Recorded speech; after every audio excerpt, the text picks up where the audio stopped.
Hey guys, how's it going? So I wanted to start talking about the 430 years that the Israelites were in Egypt for. The reference to that is in Exodus chapter 12. Let's see, 12 verse 40 and 41. And I'll give a bit of background to this as well. But it starts with, now the time that the sons of Israel lived in Egypt was 430 years. And at the end of 430 years, to the very day, all the hosts of the Lord went out from the land of Egypt. That's basically what I want to talk about. And I think this video might be multiple parts because there's a lot of stuff actually to cover. So generally, I'll start with when I was going through the Bible and I was just trying to forget everything that I knew or thought I knew and just coming at it fresh. And as I was just reading it chronologically kind of like in the order that it's written. Started with Genesis, couldn't think of the terms. Started with Genesis, Exodus, Leviticus, Numbers. Then I came to this verse. And my first thought was like, oh, okay, well, it's when Jacob moved to Egypt with his 12 sons. And when he was 130 years old. So like all that. But then as I started digging into it a little bit further, I discovered that that's not really the common understanding. Some people, some very educated people have looked into this and have thought for that the 430 years would have started with the promise of Abraham or shortly after. And there's lots of great things arguing that as well. I also dug deep into it as well. I see all their arguments. I get what they're talking about, but then I don't know. I guess I don't know if I went further or not, or just there's evidences for every single one of their argument to support Jacob, that it began with Jacob moving to Egypt. So, and I want to go over that. I want to talk about some of them. So I'll go over kind of this will be kind of like an introductory, and I might touch on the first one, and then there'll be multiple parts touching on the next ones. So there's that verse, Exodus chapter 12, verse 40 and 41. First of all, there's that. And then there's another thing that in Genesis chapter 46, it talks about those who went to Egypt along with Jacob. And you might be familiar, the famous 70 or 75, depending on which version you're reading. But the people that came to him when he entered Egypt. It goes through all the 12 sons and all their children and such like that. So, and I want to touch on that first. Actually, you know what? I'll go through all the different verses. No, you know what? I'm just trying to figure out how to talk about this. I actually do want to touch on each point. There's like several different points, and just kind of quickly explain it and explain why they think it's Abraham. And then once I get through all those several points, then I'll start talking about what I discovered. So yeah, the 70 that entered Egypt. So the main thing is that they always point out is, let's see, I'm just trying to find it specifically. Okay, so in verse 11, so Genesis chapter 46, verse 11. So it says the sons of Levi, Gershon, Kohath, and Merari. I might pronounce some of these names wrong. The one I want to specifically point at is Kohath, because that's the grandfather of Moses. So Kohath, Amram, and then Moses, if I got that right. Let me just double check here. Let's see. Okay, just give me a second. I just want to make sure I'm getting that all correct. Levi.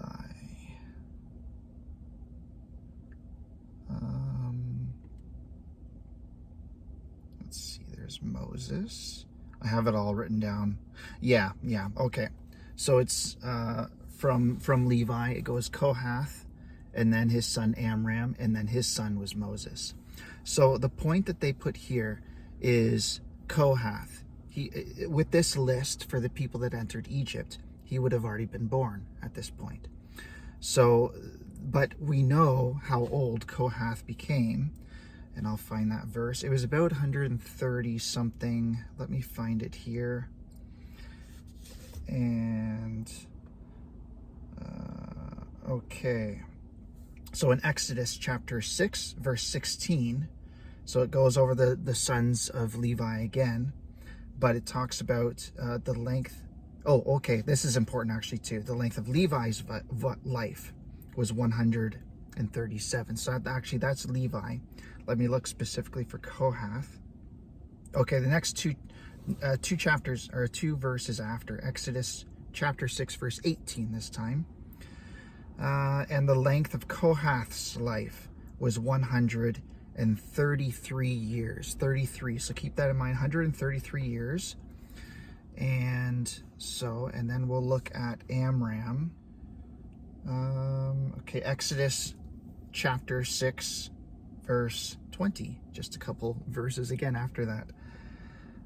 The length of Amram's life was 137. So 133 for Kohath, 137 for Amram. That equates to 270. So then if you add Moses, and Moses was 80 years old at the time of the Exodus, that only gives us about 350 years. So and the verse, Exodus chapter 12, verse 40-41, it says that was when the end of the 430 years was the time of the Exodus, when Moses was 80 years old. So if Kohath was born when at the same time that Jacob entered Egypt, it would have only been 350 years, not 430. So that's like the number one evidence of this. And then I'll talk more about that later, but that's kind of that's probably where people started in assuming that it was Abraham. So a couple other things I want to touch on here are, let's see,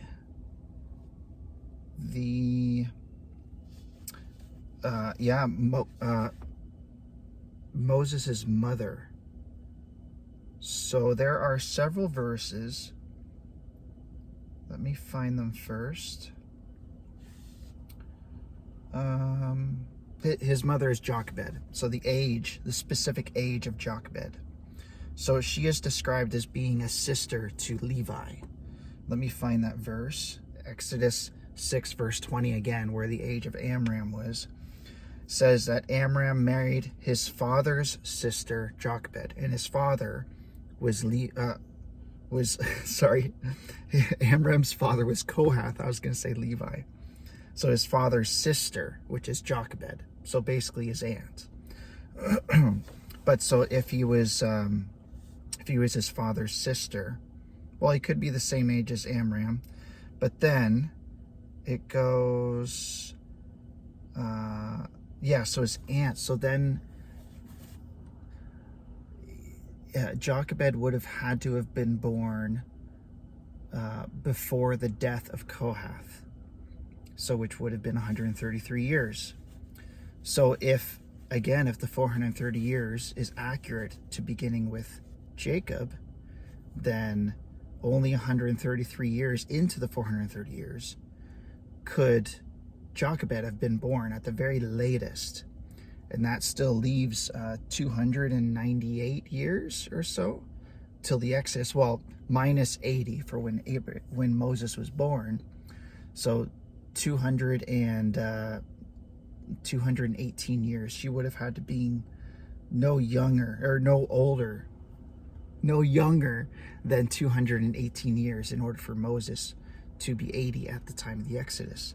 So that's kind of the second evidence, or like sometimes they call it second witness. And then now We'll go to Galatians chapter 3, verse 16 and 17. Now, this is Paul speaking to the Galatians and giving some of the history and how that's relevant to the new covenant. So he starts with, in verse 16,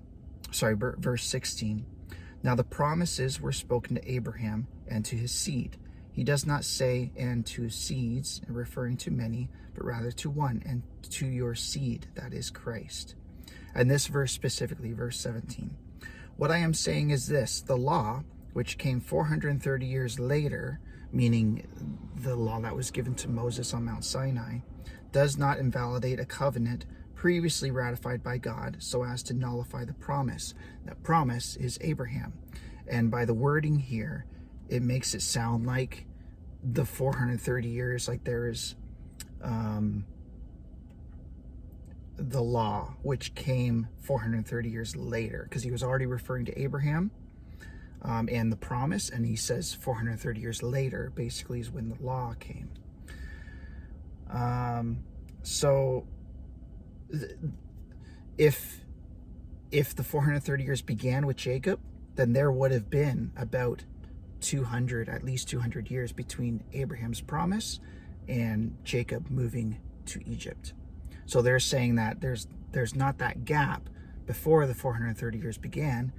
The 430 years began with Abraham at his promise, or sometime around maybe 75, 76 years old, and essentially shortening their time in Egypt. Generally, they half it. So the 430 years, they divide that in half. They take 215 years, put that from Abraham to when Jacob entered Egypt, and then the other 215 years they take from Jacob entering Egypt to the Exodus. So that's kind of how it works.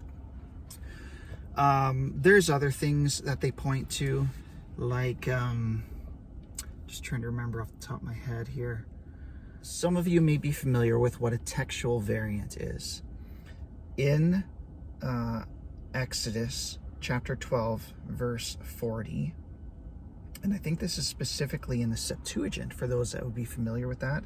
There's the Masoretic, which generally is what all of our translations is based on. But then there's the Septuagint, which is a Greek translation of the Old Testament. So, and of course there's arguments between the two of them there, but we're going to leave those arguments aside, just going to be talking about the textual variant. Yes, verse 40. So it says that the sons of Israel lived in Egypt. The time the sons of Egypt was 430 years. The Septuagint, or the textual variant, actually says lived in Egypt and Canaan, which is where Abraham lived and everyone, even Jacob, up until the time when he moved to Egypt. So that supports also Abraham, the 430 years beginning with Abraham. Okay, so I think that's generally, there's probably some other verses that don't speak on it, don't have a opinion either way. But those three arguments that I gave you, the age of Kohath being born when Jacob moved, and the age of Kohath and Amram and Moses would have had to be no more than 350 years, plus the age of Jochebed, Moses' mother, she would have been at least 218 years, which there's nothing written about her being, like the Jewish actually believe that she was, that there was some sort of miracle that God performed, but there's nothing spoken about that. There might be some things in apocryphal texts, but I'm looking for what's exclusively in the scriptures. So the Jews tend to believe that it was a miracle of God that Moses was born, because they tend to lean towards the 430 years. It really depends on the Jews, of which Jew you talk to, but and then the third thing was Galatians 3, 16 and 17. Mainly 17. Galatians 17. Okay, so now I want to touch on Genesis 46, and I want to argue now the point that I think it began with Jacob. So, as you read through Genesis 46, starting in verse 8, it's a lot of names. A lot of people don't really like that. I love it. I love names, numbers, dates, chronology, stuff like that. It goes through all of the sons and everything like that. So, let's see. So I want to show you that some of these names mentioned could not possibly have been born by the time of the Exodus, or sorry, by the time of could not have been born by the time Jacob moved to Egypt. I gotta be very careful with my words here because I'm messing up a lot. So the main one that I want to look at is verse 12, the sons of Judah. And there's a story about his sons, which we'll touch on. First, we kind of need to establish how old the 12 sons were. So I have a whole chart about that. I'll try to put it right here. Okay, I'll try to put it right there for you. Okay. So and I got these in really fine details. So probably what you'd just be looking at there is just a general graph that doesn't exactly explain itself. But so the far left row is, if you remember, Jacob served 14 years under Laban and another 6 years for his sheep. But after the first 7, there's another 7. That's the 14. But that 7 years is when he had all of his 12 children, 11 sons, and 1 daughter, and Benjamin was later. But so that's what the far left row is there, is the 7 years.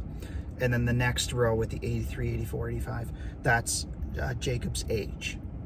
And then we get into his 4 wives. If you know the story, he had 2 wives, 2 concubines. There's a whole confusion of why, everything like that, but we just won't touch on that right here, right now, because we're just looking at the kids. So, and there's a lot of work that went into getting these specific, and there could be some variances, like the children of Bilhah and Zilpah could have been earlier. There's some argument for that, or later, or whichever. But generally, Leah and Rachel, those are pretty much exact as far as I can tell.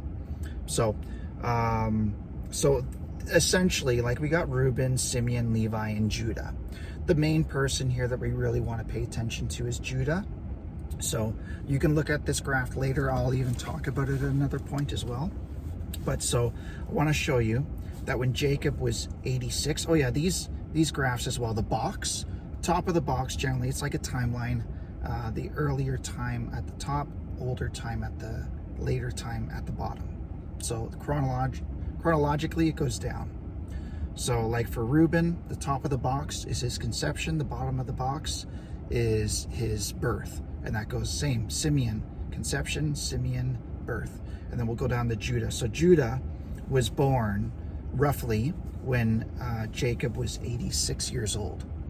So then we have a verse that we know that Jacob was 130 years old when he moved to Egypt. Yes, okay.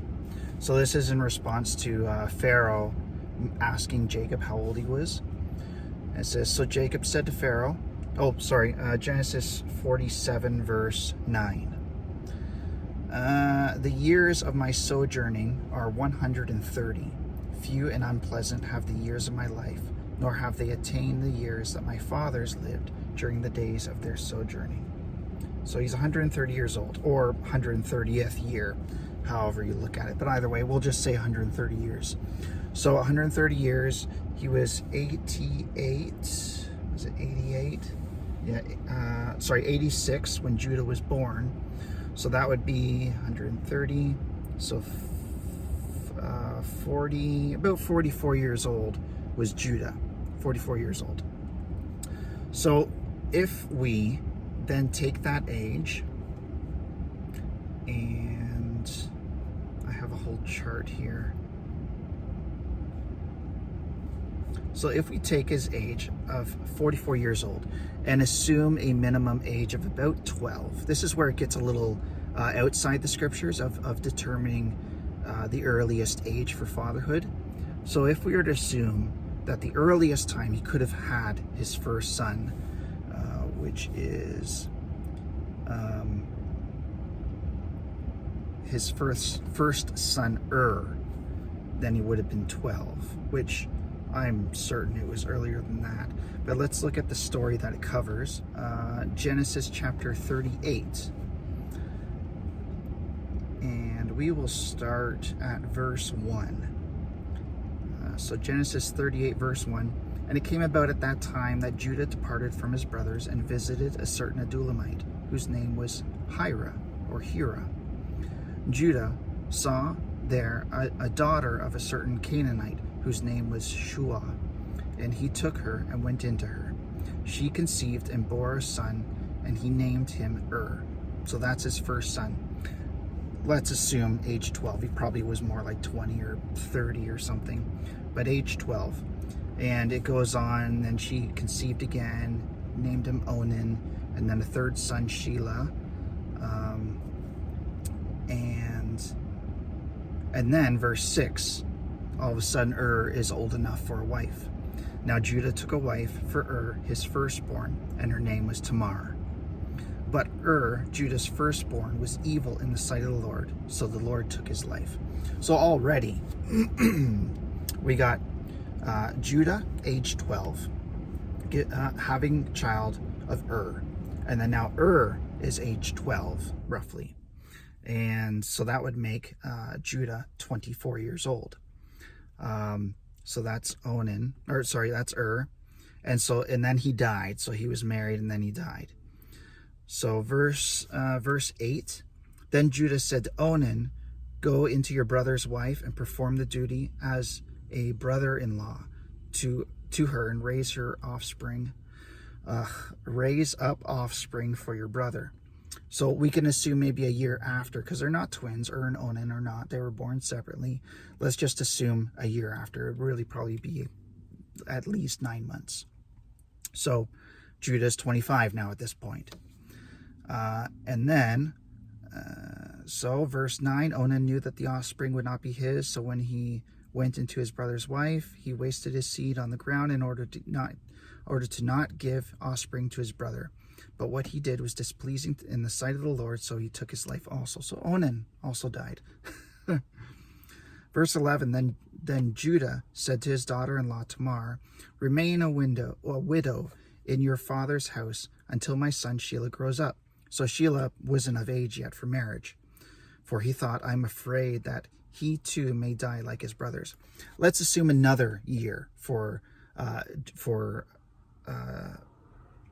Shelah to be of marriageable age. So that would make Judah 26 years old, if you're following. And later on it says, verse 12, now after a considerable time, Shua's daughter, the wife of Judah, died. And when the time of mourning had ended, Judah went up to his sheep shearers at Timnah. I'm going to skip a little bit here. Okay, so down to verse 26. So this is already after a whole bunch of things already happened. Tamar was upset. I don't think it mentions Shelah yet, that she wasn't given to Shelah as his wife. But that's essentially what happened. There is a considerable amount of time. It doesn't say specifically how long that is, but we know already Judah is 26 years old when Shelah would have been of marriageable age. So 26 years old. And it talks about in verse, and then she went to the temple. She pretended to be a harlot. Judah slept with her. Tamar became pregnant, and then Judah was gonna kill her because he didn't know that it was Tamar. She had a covering over her face, and just at that time, that's what harlots would do. So he didn't know, but then later on, after 3 months after that, he found out that Tamar was pregnant, and so he was going to kill her for that. So verse 26, Judah recognized them. She had his sigil and staff, I think it was, signet ring and cords and staff. So that's what Tamar had as like a promise that he would return with a goat or something like that. So she had those. Verse 26, Judah recognized them and said, she is more righteous than I, because he realized that he was the one that slept with her. She tricked him, but it was because Sheila wasn't given. She is more righteous than I, inasmuch as I did not give her to my son Sheila, and he did not have relations with her again. So that's context, knowing that she didn't marry Sheila. So back in verse whatever it was, where it was like the considerable amount of time, I think it was like the previous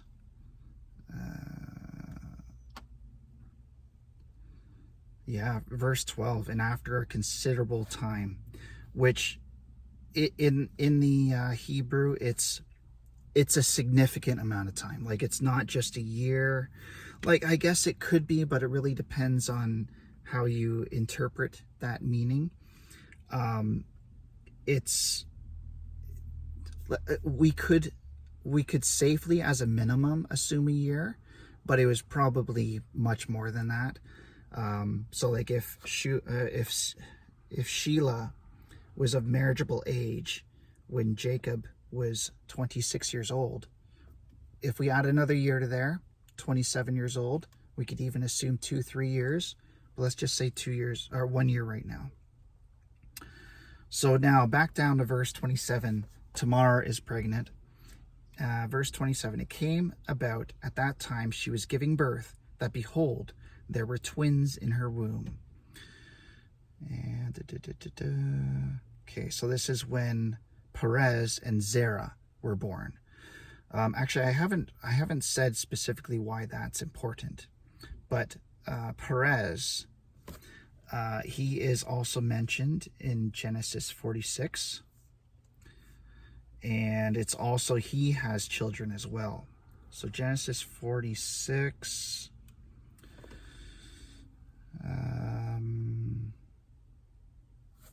verse 12. So Onan, and Sheila, and Perez, and Zerah. But and Onan died in the land of Canaan, and the sons of Perez were Hezron and Hamuel. So Hezron and Hamuel. So when Perez would have been born, probably would have been age, say, Judah would have been probably about 28 years old or so. And then for Perez to have had Hezron and Hamuel, again, another minimum age of 12, that would put Jacob at, 28 plus 12, that would be 40. So, and he was 44 at the time of the Exodus. Like, all of this is at absolute minimum. And so you would say, okay, that's possible. It's possible for Hezron and Hamuel to have been born. Actually, Hamuel later, because they weren't twins. So 41 years old for Judah. Still 3 years remaining until the Exodus.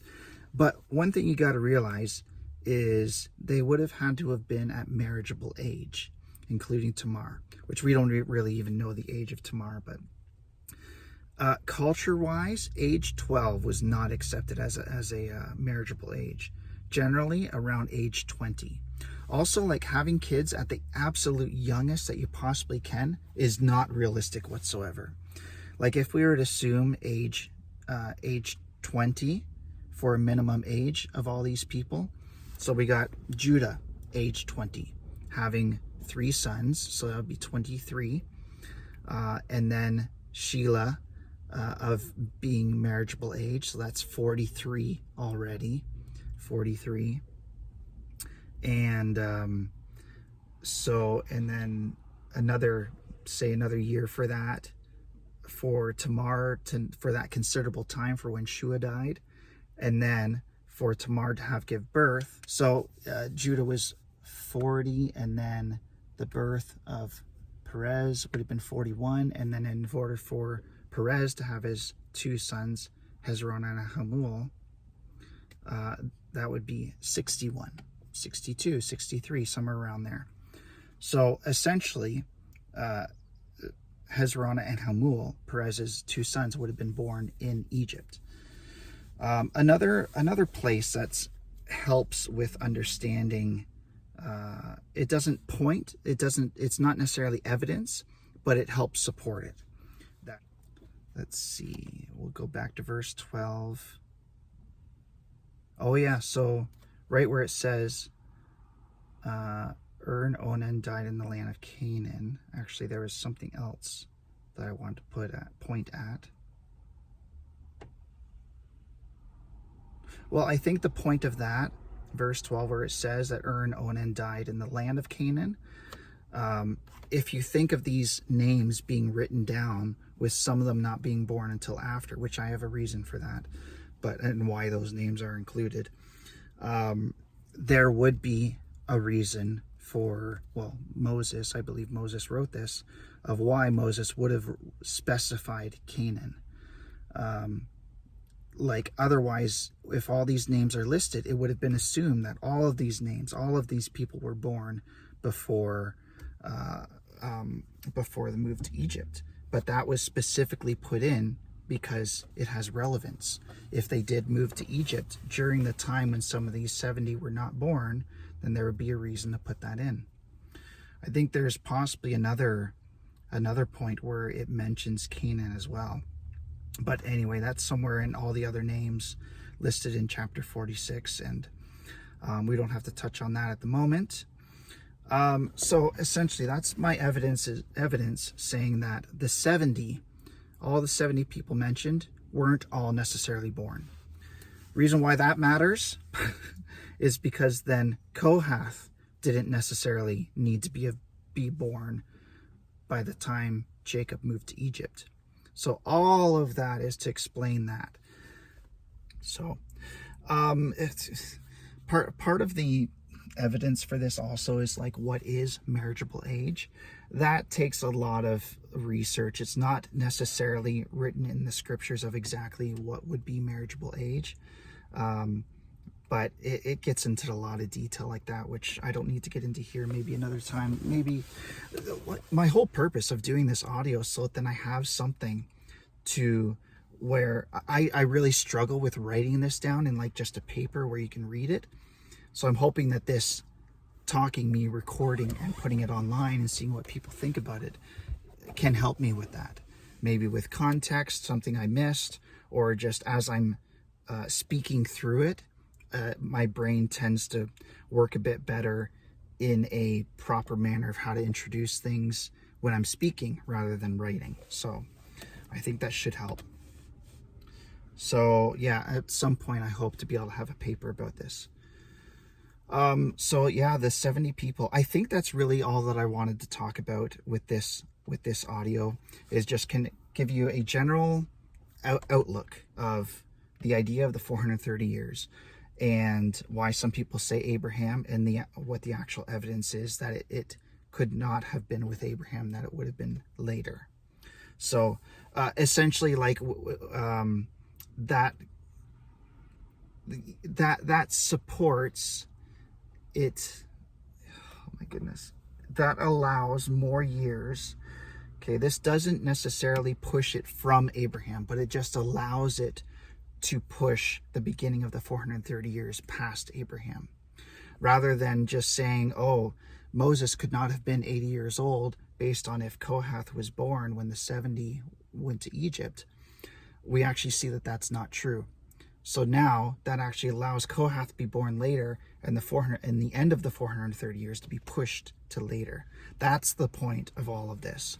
So this doesn't say it could not have been Abraham, but it's all those children being born, the fathers would have had to be 12, maybe 13 years old at the absolute minimum, or absolute oldest, really, 13 years old at the absolute oldest. So, which is not likely at all, not practical, not part of their tradition or the way that their culture was. Jacob would not have given them wives if they were not of marriageable age. So anyway, that's part 1, and I hope to be able to go through the next part, which I guess, I don't know what the next part would be. Maybe we can touch on the Jochebed, maybe, or how old, even if the 430 years could have begun with Jacob, if with all the ages of, with Levi being, I think it was 137, Kohath was 133, Amram was 137, and then with Moses being 80. You can probably already see the math for that, but we're going to test that out, see how likely it is for that. All right, see ya. I hope to talk to you more. And I don't plan on the next video being quite as long, so take care.